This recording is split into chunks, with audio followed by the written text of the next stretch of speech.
प्रधानमंत्री नरेंद्र मोदी कार्यक्रम आम सीधासळख नहीं जाऊँ आपण को सेठाकू। और पशुपालक के पास किसान क्रेडिट कार्ड हैं। इससे हमारी रूरल इकोनॉमी को एक बहुत बड़ा पुश मिला है। कोऑपरेटिव सेक्टर को भी पिछले 10 वर्षों में बड़ा बूस्ट मिला है। सहकारिता में कोऑपरेटिव बैंक की एक बहुत बड़ी भूमिका होती है और ये रिजर्व बैंक के रेगुलेशन और सुपरविजन का एक महत्वपूर्ण क्षेत्र भी है। यूपीआई आज एक ग्लोबली रिकॉग्नाइज्ड प्लेटफॉर्म बन चुका है। इस पर हर महीने 1200 करोड़ से ज्यादा ट्रांजैक्शन हो रहे हैं। अभी आप लोग सेंट्रल बैंक डिजिटल करेंसी पर भी काम कर रहे हैं। यानी पिछले 10 वर्षों में हुए ट्रांसफॉर्मेशन की एक तस्वीर ये भी है। एक दशक के भीतर ही हम पूरी तरह से एक नई बैंकिंग व्यवस्था, एक नई अर्थव्यवस्था और नए करेंसी एक्सपीरियंस में प्रवेश कर चुके हैं। और जैसा मैंने पहले कहा है, पिछले 10 साल में जो हुआ वो तो सिर्फ ट्रेलर है।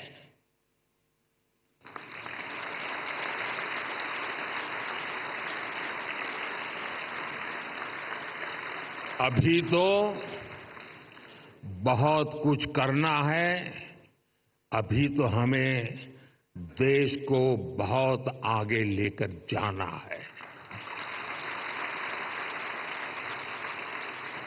साथियों, बहुत जरूरी है कि हमारे पास अगले 10 साल के लक्ष्य बिल्कुल स्पष्ट हो। हमें मिलकर अगले 10 साल में डिजिटल ट्रांजैक्शन की संभावनाओं को विस्तार देना होगा। हमें कैशलेस इकोनॉमी से आ रहे इन बदलावों पर नजर भी रखनी होगी। हमें फाइनेंशियल इंक्लूजन और एम्पावरिंग एफर्ट्स को भी और बेहतर करना होगा। साथियों, इतनी बड़ी जनसंख्या की बैंकिंग नीड्स भी अलग अलग हो सकती है। कई लोग फिजिकल ब्रांच मॉडल को पसंद करते हैं। कई लोगों को डिजिटल डिलीवरी पसंद होती है। देश को ऐसी नीतियां बनाने की जरूरत है जिससे ईज ऑफ डूइंग बैंकिंग बेहतर हो और सभी को उनकी जरूरत के अनुसार क्रेडिट एक्सेस मिल सके। डीपीआई के क्षेत्र में भारत को अग्रणी बनाने के लिए हमें आर्टिफिशियल इंटेलिजेंस, मशीन लर्निंग की निरंतर मदद लेनी चाहिए। भारत की प्रगति तेज गति से हो, इंक्लूसिव हो, सस्टेनेबल हो, इसके लिए रिजर्व बैंक को लगातार कदम उठाते रहने होंगे। एक रेगुलेटर के तौर पर आरबीआई ने बैंकिंग सेक्टर में रूल बेस्ड डिसिप्लिन और फाइनेंशियली प्रूडेंशियल प्रैक्टिसेस को सुनिश्चित कराया है।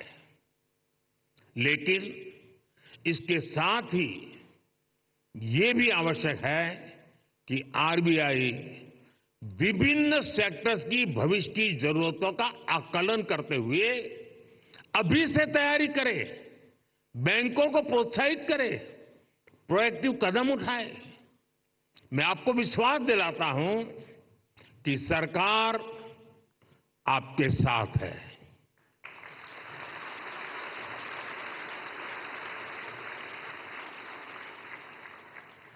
आपको याद होगा 10 साल पहले डबल डिजिट की महंगाई से निपटने का रिफ्लेक्शन तब की फाइनेंशियल पॉलिसीज में नहीं दिखता था। इससे निपटने के लिए हमारी सरकार ने रिजर्व बैंक ऑफ इंडिया को इन्फ्लेशन टारगेटिंग का अधिकार दिया। मॉनेटरी पॉलिसी कमेटी ने इस मैंडेट पर बहुत अच्छे ढंग से काम भी किया। साथ ही साथ सरकार ने एक्टिव प्राइस मॉनिटरिंग और फिस्कल कंसोलिडेशन इसके भी कदम उठाए। इसलिए कोरोना संकट हो, अलग अलग देशों में युद्ध की स्थिति हो, तनाव हो, भारत में इन्फ्लेशन मॉडरेट लेवल पर ही रही। साथियों, जिस देश की प्रायोरिटी स्पष्ट हो उसे प्रोग्रेस करने से कोई नहीं रोक सकता।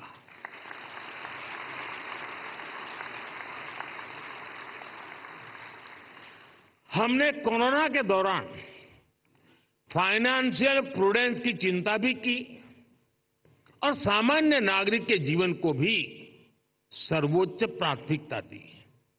यही वजह है कि भारत का गरीब, भारत का मिडिल क्लास उस आपदा से उबरकर अब अर्थव्यवस्था को गति दे रहा है। दुनिया के बड़े बड़े देश जहां अभी तक उस झटके से उबरने की कोशिश कर रहे हैं, वहीं इंडियन इकोनॉमी नए रिकॉर्ड बना रही है।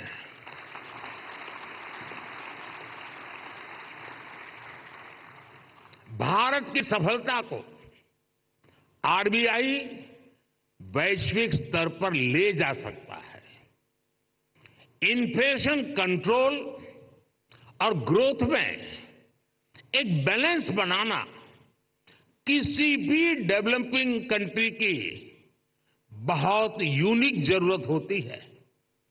इससे निपटने के लिए कौन कौन से मॉनेटरी टूल्स हो सकते हैं, इसके बारे में सोचना बहुत आवश्यक है। आरबीआई इसके लिए एक मॉडल बनकर ग्लोबल लीडरशिप की भूमिका निभा सकता है। और ये बात मैं 10 साल के अनुभव के बाद कहता हूं, और ये बात दुनिया को निकट से जानने समझने के बाद कह रहा हूं। और इससे पूरे ग्लोबल साउथ को बहुत बड़ी मदद मिल सकती है। फ्रेंड्स, अगले 10 साल के टारगेट तो तय करते हुए हमें एक बात और ध्यान रखनी है, वो है भारत के युवाओं की एस्पिरेशंस। भारत आज दुनिया के सबसे युवा देशों में से एक है। इस युवा एस्पिरेशंस को पूरा करने में आरबीआई का अहम रोल है। बीते 10 साल में सरकार की पॉलिसीज की वजह से नए नए सेक्टर्स बने हैं। इन सेक्टर्स में देश के युवाओं को नए अवसर मिल रहे हैं। आप देखिए, आज ग्रीन एनर्जी जैसे उभरते हुए क्षेत्रों का विस्तार हो रहा है। सरकार सोलर एनर्जी और ग्रीन हाइड्रोजन जैसे सेक्टर्स को प्रमोट कर रही है। आज देश में इथेनॉल ब्लेंडिंग को लगातार बढ़ाया गया है। डिजिटल टेक्नोलॉजी में आज भारत एक प्राइम प्लेयर बनकर उभरा है। हमने स्वदेशी 5G टेक्नोलॉजी पर काम किया है। डिफेंस सेक्टर हम बड़े एक्सपोर्टर की भूमिका में आ रहे हैं। एमएसएमई पूरी भारतीय अर्थव्यवस्था और मैन्युफैक्चरिंग सेक्टर की बैकबोन जैसे हैं। ऐसे सारे सेक्टर्स में अलग अलग तरीके के कर्ज की जरूरत होती है। कोरोना के समय हमने एमएसएमई सेक्टर के लिए जो क्रेडिट गारंटी स्कीम बनाई, उसने इस सेक्टर को बहुत बड़ी शक्ति दी थी। रिजर्व बैंक को भी आगे out of the box policies के बारे में सोचना होगा। और मैंने देखा है हमारे शक्तिकांत जी आउट ऑफ बॉक्स सोचने में माहिर है।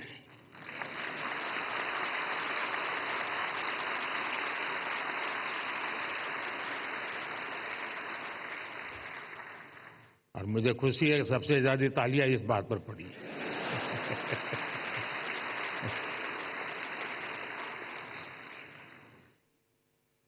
विशेषकर नए सेक्टर्स में हमारे युवाओं को पर्याप्त क्रेडिट अवेलेबिलिटी मिले, ये सुनिश्चित किया जाना बहुत जरूरी है।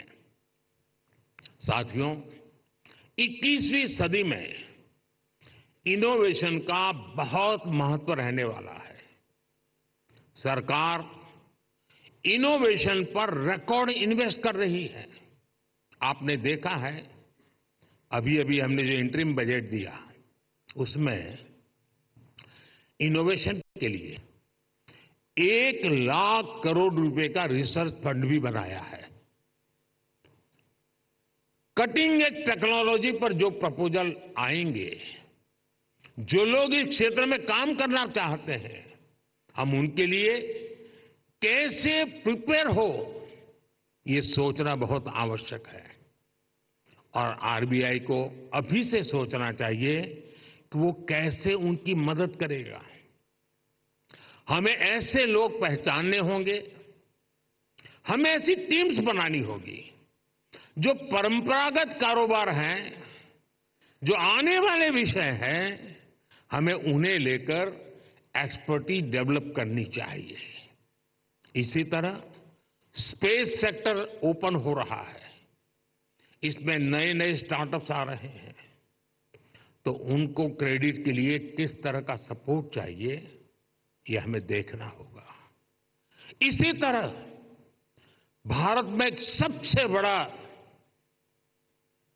क्षेत्र नया पूरी ताकत के साथ आ रहा है, वो है टूरिज्म सेक्टर। टूरिज्म सेक्टर भी बढ़ रहा है और पूरी दुनिया भारत आना चाहती है, भारत देखना चाहती है, भारत समझना चाहती है।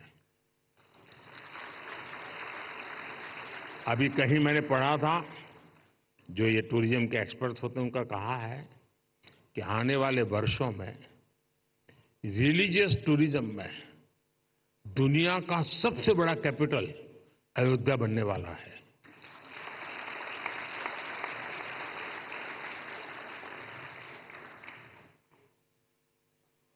हमें देखना होगा कि इस सेक्टर को फाइनेंशियल सपोर्ट करने के लिए हमारी क्या तैयारी है।